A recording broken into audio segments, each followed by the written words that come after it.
I wasn't sure if I could get away, but I made it just back in time. Hey, this is Mike Holmes here at Reachkeep.com, and thank you for being with us here tonight on the Facebook page, Facebook Live training. This is just a short little training I want to do on how to recruit volunteers. Now, there are thousands of different aspects of this portion. I'm going to give you one simple trick and make it easy. And so I just want to jump onto that real quick. I do want to say thanks for those of you beyond that have joined the Facebook page recently, or if you have joined the Reaching Young Families discussion group, and you can go to that.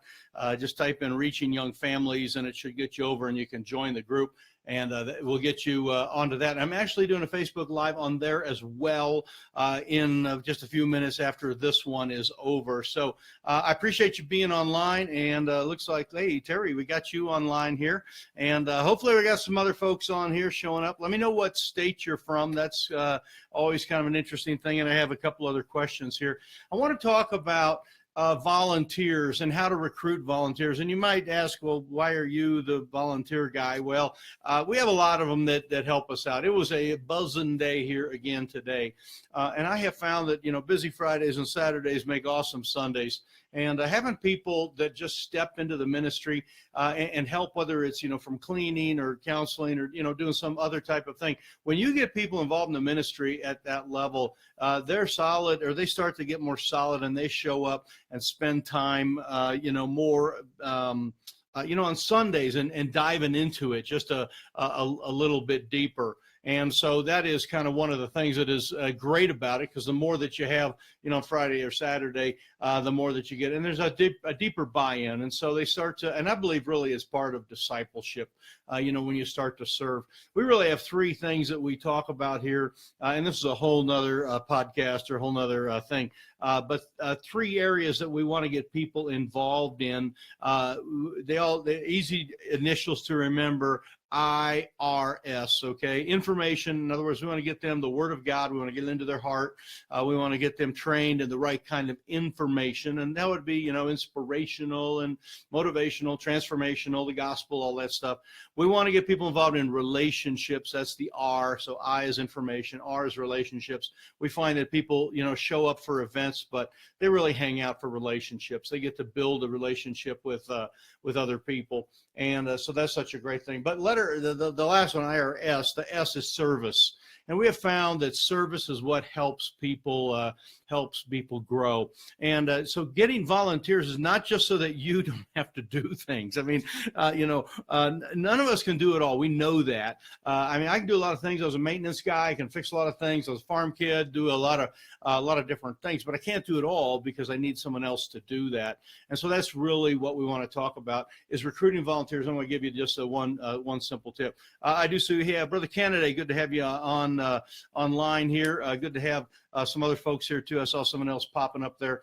I can't quite see all these things, so if I have to put my glasses on occasionally and look at the screen, it's kind of a small feedback screen here. But I'm going to answer questions. So we'll have some time here. If you have any questions on volunteerism or how to recruit volunteers, go ahead and type those in. We'll try to get to those in just a little bit. And don't forget to hit the little like button or the thumbs up button there. And, take time. We're not the only ones that have this question. There's other people that have these questions too. So take time to share these things. And that's just really important thing, that the things that we learn, that we commit to faithful people, others, not just in our own church, but we share with others. So anyway, thanks for that. So back to volunteerism. I think it's super important that we get a lot of volunteers and we have plenty of them around so that we don't get overloaded and have to do all this stuff.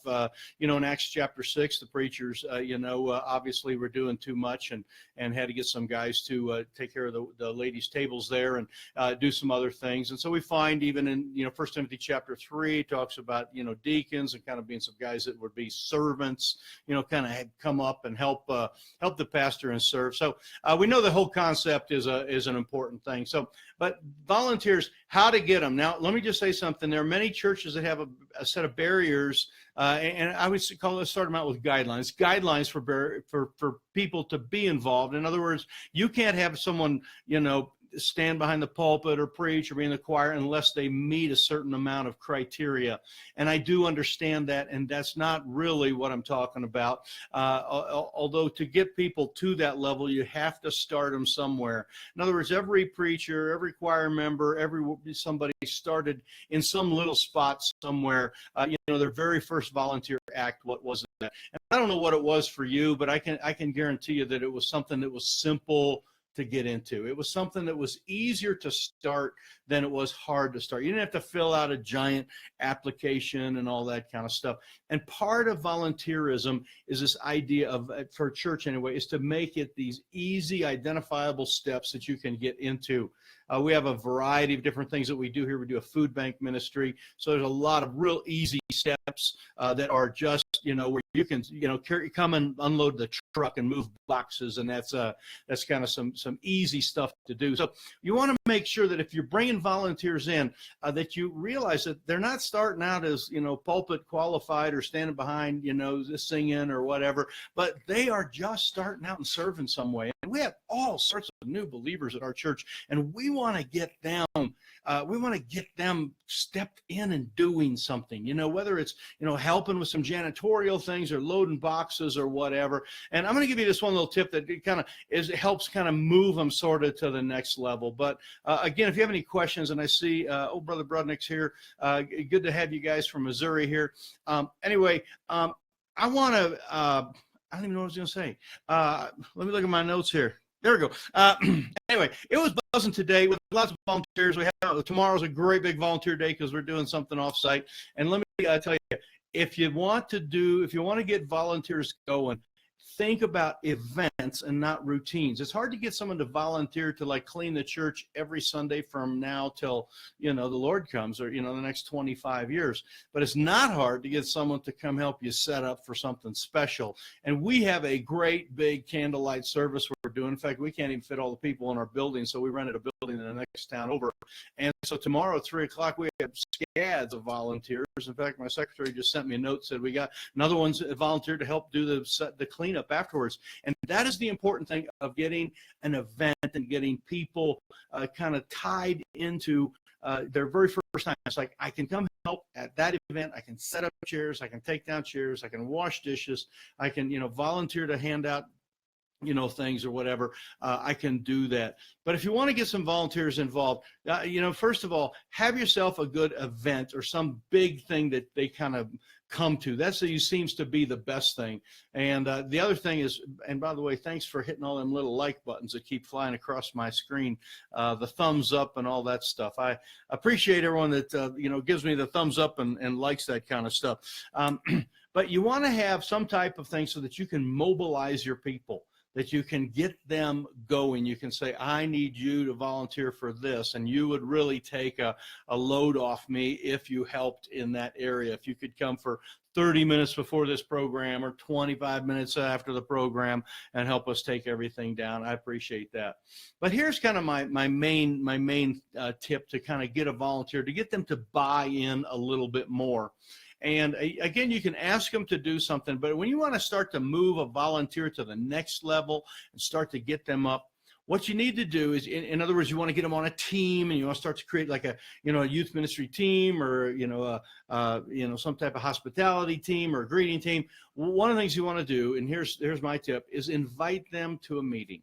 Very simple. Just invite them to a meeting. Invite them to what we call a creative meeting. Now, we have a couple of podcasts on this, on team building. You go back at the reachkeep.com site and watch a couple of those, or listen to those podcasts on team building, because we talk about inviting people to creative meetings. Now, a creative meeting is just a meeting. It's not inviting a person to join a team. There's some people that you may not necessarily want on a team, or you might have some teams where you have some people on them that you'd like to get off of them. We know how that works, okay? How do you get them on the team and get solid people on the team? You start out by inviting them to a meeting, just a creative meeting. Like, I have a whiteboard behind me here, and we use this all the time, and every church needs to have whiteboards, where you would have a creative meeting, say, let's get together, and you can make this a pulpit announcement, or you can put in a bulletin, however it wants. You can say, hey, let's get together, and I would love to have you come to this meeting. We're going to talk about how to plan the Vacation Bible School. We're going to try to come up with some ideas for our summer camp for our teens. We're going to take some time and try to come up with ideas for the men's retreat. And what you do is you invite those people to come to a meeting, and you sit everybody down at the table. You get you a whiteboard behind there. You get you some markers, and you say, all right, let's start coming up with some ideas. They don't have to be, no expenses involved, too many people, whatever it happens to be. Just jump right in and let's start writing some ideas down. How could we best serve our community through a food distribution ministry? And you start to get creative ideas. What you'll find is you'll find some people that have some tremendously creative abilities. And they are good thinkers, and they think outside the box and come up with great ideas. And that will be something to help you in the future to take those ideas and run with them. Now, they may not be implementers, okay, because that gift is sometimes different. The people that implement is sometimes different than the people that actually come up with the ideas. But we've had some meetings where we've had some teenagers in before, and they've sat there and helped us come up with some great ideas. They kind of think about it from a different perspective. And all of that is helpful in creating a team. Eventually, you're going to get a team. Eventually, you're going to get some people there. But what you have to do is you got to start out with just this, what I call a meeting, a creative meeting. Don't say there's going to be 5 meetings and, invite them to the rest of them. Don't say this is going to turn into a team.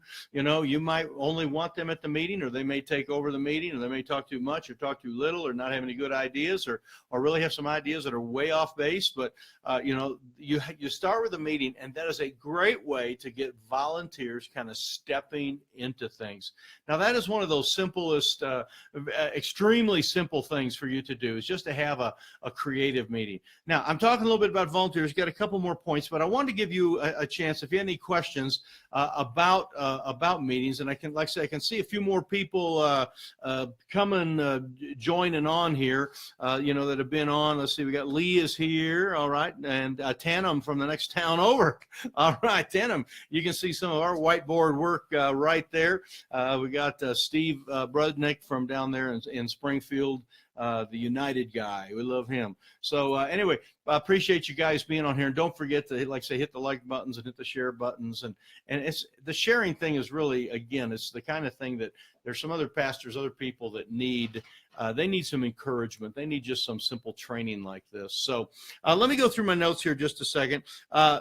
Basically, here's what I want you to do. I want you to create an event. In other words, figure out whatever your next event is going to be and make it, 4 or 5 months out, so it doesn't really matter. So Easter's a good one. Let's pick Easter, and then say we want to reach out and do something special for the children on Easter. We'd like for our children to figure out and learn more about what Easter is. So I'm going to have a meeting, and we're going to try to come up with some ideas for a children's meeting for Easter, whether we would do it, on Easter Sunday, or we do it the day before, we do it after, we would do something, fun for the kids, but also have some inspirational teaching. I would love some ideas. So we're going to meet, Wednesday night after church for 45 minutes. We're going to whiteboard some ideas. Anything you can think of is great. Love to have you come to the meeting. Set up a bunch of chairs and invite them all to the meeting.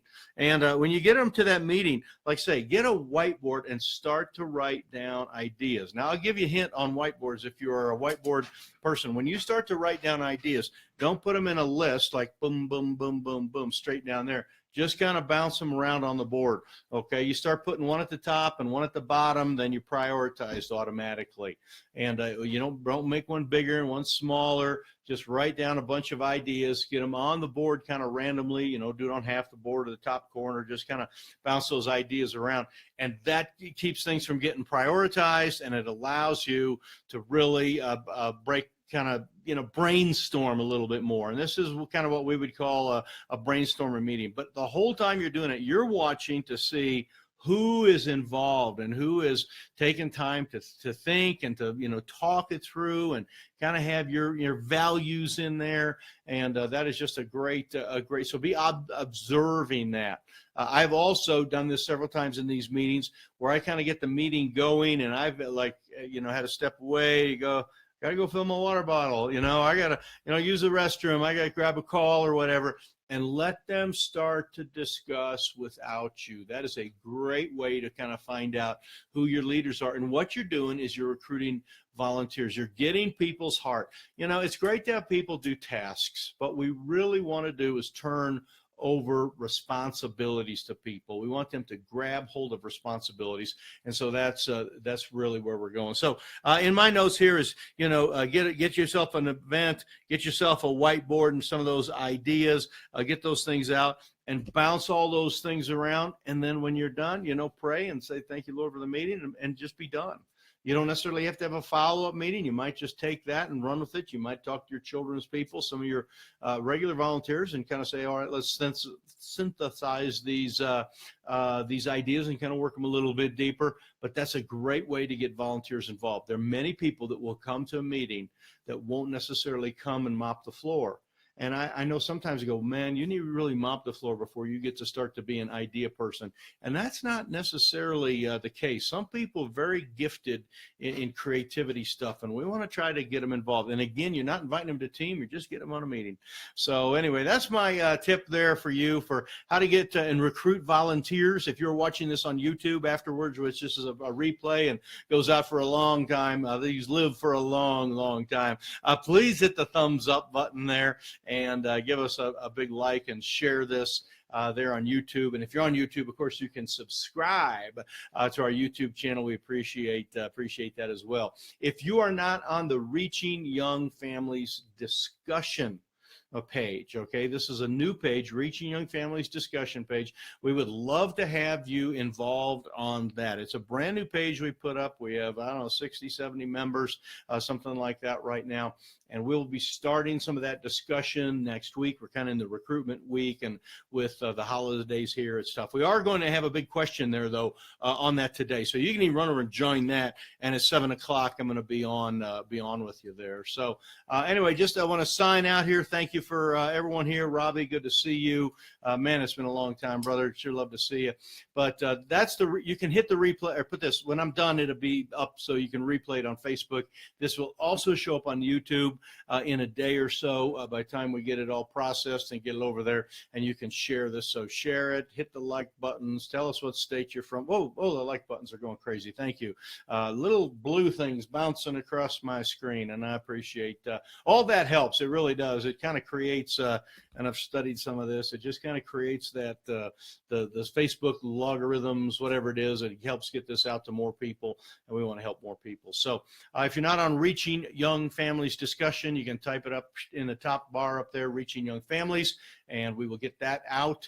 And then we will see you the next time. I've been doing this on Thursday nights. I've been trying Friday nights, a couple different nights, still trying to get the hang of it, where it works best here for Reachkeep.com fan page. But thank you very much. And if you join the Reaching Young Families page, I will see you in about 10, 15 minutes, as we're going to do something over there special just for that tight group that we've got there, kind of a little bit more discussion oriented. So thank you very much, and God bless you. And you guys have a great day. And don't forget to send this around the globe with the old share button there. See you later.